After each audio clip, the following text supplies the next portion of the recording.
Hello everybody and welcome to my channel. Today we are going to be talking about my October, or as we all know it, spooky season TBR. Halloween is like my favorite holiday and favorite month, and I'm so excited. Literally, October could be renamed Halloween. I was trying to think off the top of my head like a snappy month name. Hollowtober.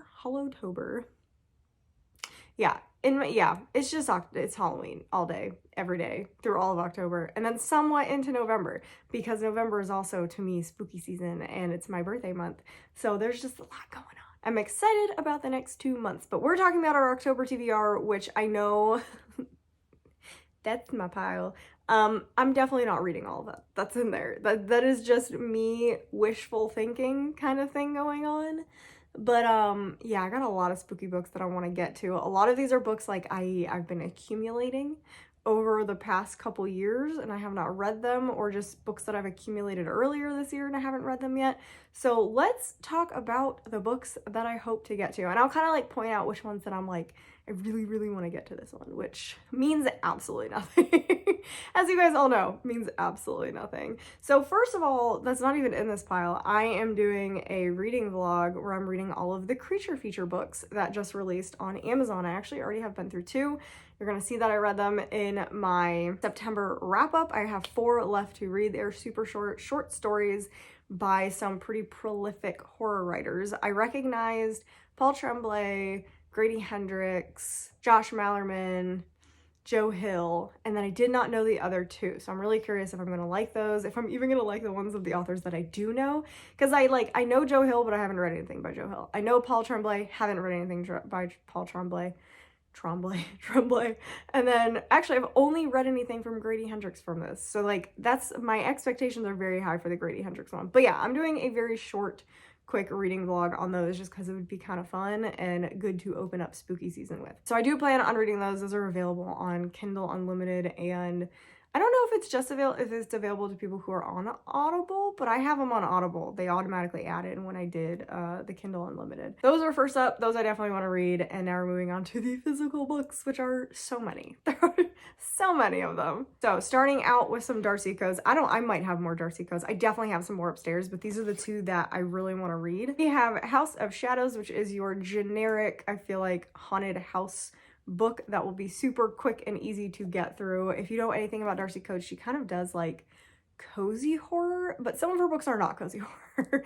Her book From Below messed me up for days. That is easily still probably the scariest book that I've read, because to me, gross stuff isn't scary. I have to actually be scared. Like if I go to sleep, I'm going to be like, I don't want to go to sleep. I don't want to turn the lights off. That's what I'm looking for, to be scared, not, ew, that's so gross. I don't think gross stuff is scary. It's just gross and it makes me not like books. So her books have no real no super gross stuff in them. So they're just kind of creepy. So I like them. I like cozy horror, but I also like her version of scary horror, so far at least. So anyway, House of Shadows seems like an easy, probably cozy horror that would be fun to read. And then the other one is Parasite. This is sci-fi, alien type of stuff. This seems more horror, sci-fi horror, not cozy horror, but we'll see. Because like I said, it kind of just depends what book it is, whether it's scary or not with her. Literally found another Darcy Coates as I was pulling other books up. Dead Lake. I don't remember what this one is about. Remote lakeside cabin and something unnatural lingering by the lake. Yeah, I don't like things that come out of water. It scares the crap out of me. So this is a good option for cozy horror that could actually legitimately scare me. Next we have one that I've had for quite a while, and I'm really excited to read it because I just read a Sarah Gailey last month, and even though it's totally different, like this is horror and the other one was sci-fi about clones, which is so good. I'm still really excited because I loved her writing style. So we have Just Like Home by Sarah Gailey, and yes, I have a clear sticky note on here because when it was sent to me, it didn't have like it obviously had like one of those Barnes & Noble stickers or something on it. So they had taken it off and left this awful sticky residue that I cannot get off. I'm normally really good at getting that stuff off. So I literally just put a clear sticky note over the front of it to cover the sticky. It's so bad. I've never had a sticker leave like that. It must have like melted on, and when they took it off, it just stayed. I don't know. But anyway, this is about, what is it? she moves back home, and I think her dad was like a serial killer or something like that. I don't know. It's something weird. I'm excited about it because I've liked one of her previous books. So now I'm like, I really hope I like this one, even though terrible things have been said about this book. So we'll see what happens. Next we have one that I definitely want to read, but I have to read. I have a book by this author on NetGalley that leaves me tomorrow, I think. So I really got to read that one first. But I really want to read The Honeys by Ryan LaSala. I have heard so many good things about this. It sounds so good. And it sounds like a weird, dark academia, creepy, almost like, it's not clones, but it's like, Heathers a little bit. So I'm really excited about this one. And then you can tell I picked these up during the Barnes & Noble sale at the end of last year. I found Leech or I guess this was Books A Million sale, because Books A Million also did a mini sale like Barnes & Noble did.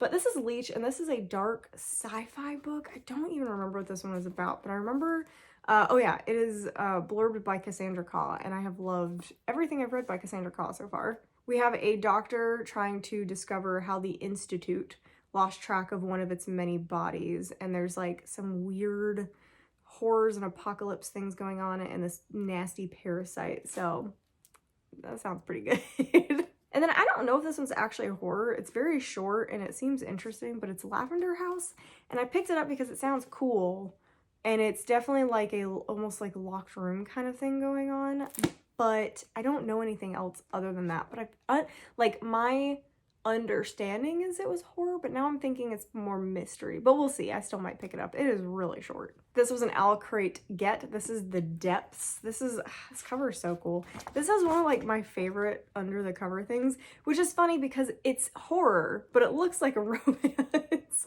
But it is legitimately a horror book, and it has to do with island things happening, and she meets a boy and the island likes her, and people died on the island, and island things. I like island horror. It's fun. It's basically Locked Room. And I've had this one for so long, and I still have not fully read a Catch Your Own Award book, but I have Little Eve. The reason I have not read The Last House on Needless Street, because I know everyone's gonna be like, oh, you should read that one, is because someone ruined it for me, like immediately. Like I think I was watching someone's blog and they didn't say spoilers or anything, and they just went into the ending, and I was like, cool. Literally can't read that one now because the ending literally ruins the rest of the book. It is definitely one of those you need to read before you know the ending, because it will ruin the rest of the book. But I also kind of want to read it because I feel like if you know the ending, you will read the book a different way. So I'm like, it's kind of tempting. It's kind of tempting. But anyway, this is Little Eve. I picked this one out of all of Catch Your Own Award's books to read because this is about a cult, apparently. I have, again, not heard great things about it, but horror is so subjective about who likes it and who hates it. So this could be rated a 2, and potentially I like it. I don't know. Horror is very weird. This one I should have read last year. The Children on the Hill. I'm so mad at myself for not reading this last year, but this is like a, Frankenstein retelling kind of thing. It takes place, part of it in 1978 and another in 2019, and our main character is like a monster hunter kind of person, and you're trying to figure out what or who the monster is.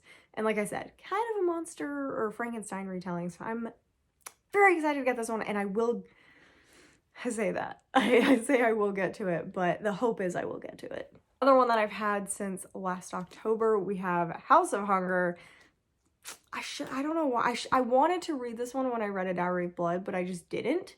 And I don't know why. I should have just read it when I read Dowry of Blood, because, you know, vampire things. I don't even know what this one is about. This is a gothic novel. A young woman is drawn into the upper echelons of society where blood is power in this dark and enthralling gothic novel. So I'm just going to leave it at that. I know it has something to do with vampires, so we're just going to leave it at that. And I love this cover. It's so pretty. And yeah. Should have read this one last year. And then 2 newer ones that I've gotten from, I guess not new, well, kind of new, from Twisted Retreat. We have Sallow Bend and No Gods, No Monsters. So I do want to read both of those. I don't really know what they're about, and I'm probably not going to take the time to figure out what they're about. But those are those 2. Those are both Twisted Retreat books. I'm trying to read some special editions early so I can be like, can I like get rid of them? Because I will be moving in a few months. So I want to start getting rid of some books, and I have. I got rid of like 50 books. And yeah, I know I didn't do an unhaul, but a lot of them are books that I already talked about unhauling, like because anytime I don't like a book, I unhaul it pretty much right away. So I normally just talk about it already. So yeah, I didn't do an unhaul. I don't really plan to do one. Yeah, so hopefully I can get through some of these books and see if I like them or not. And then the last one that I want to get through, I just got from Fox and Wit. It is Venero. Like I said in that video, I just love the cover. The cover is just so good. I don't know what it's about. I realized that I have no idea what it's about. So let's see what this one is about. But yeah, I really don't know what this is about other than there's a lake and some weird things about it, and someone survived, or I guess a river. Someone who survived the river, but now they like act weird, I think. So that's all I know, and I just, look at that. Look at that cover. It's so creepy. I love that there's like, it's blank on this side, and then on this side it's, yeah, it looks good. It looks like Swamp Thing a little bit. So anyway, yeah, we're gonna try and read some of these books. Definitely not all of them. The other two books that I want to read are not horror books, but they are part of my Fairy Loot vlog. I have already finished the Atlas 6. I finished it last night, which is very exciting. But now I have to get through Blood Scion and City of Dusk. If you are not in the loop about my book box reading things, because I haven't done one in a while, but I'm working on the Fairy Loot one. For this one, I am reading the Atlas 6, which I already finished, and then these two books, like I said. So definitely look out for that towards the end of the month, possibly next month, because I don't know how long this is going to take me, or if I'm going to DNF either, because if I DNF, if I'm not too far into the book, I will replace it with the next in my list. So hopefully this will be coming out not too far from now. So I am starting Blood Scion today, so we'll see what happens. But yeah, that is my spooky book list. I feel like I have a lot of spooky books to get through. I'm really excited about it. I also may read Silver Nitrate by Sylvia Moreno Garcia. I don't know. I'm kind of saving that for a vlog that I was working on, but I need to finish the Fairy Loot one first. So that's kind of up in the air if I'll get to that one this month or save it for next month. But I also have a very witchy TBR for next month that I'm really excited to talk about. Again, probably will not be playing my TBR game next month either.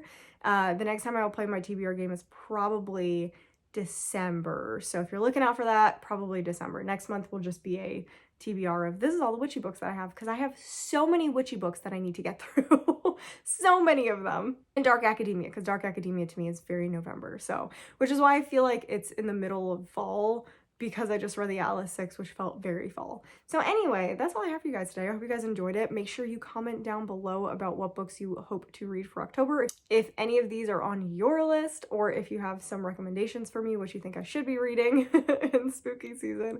And make sure to subscribe so you don't miss any content. And that's pretty much all I got for you today. So I will see you guys in the next video.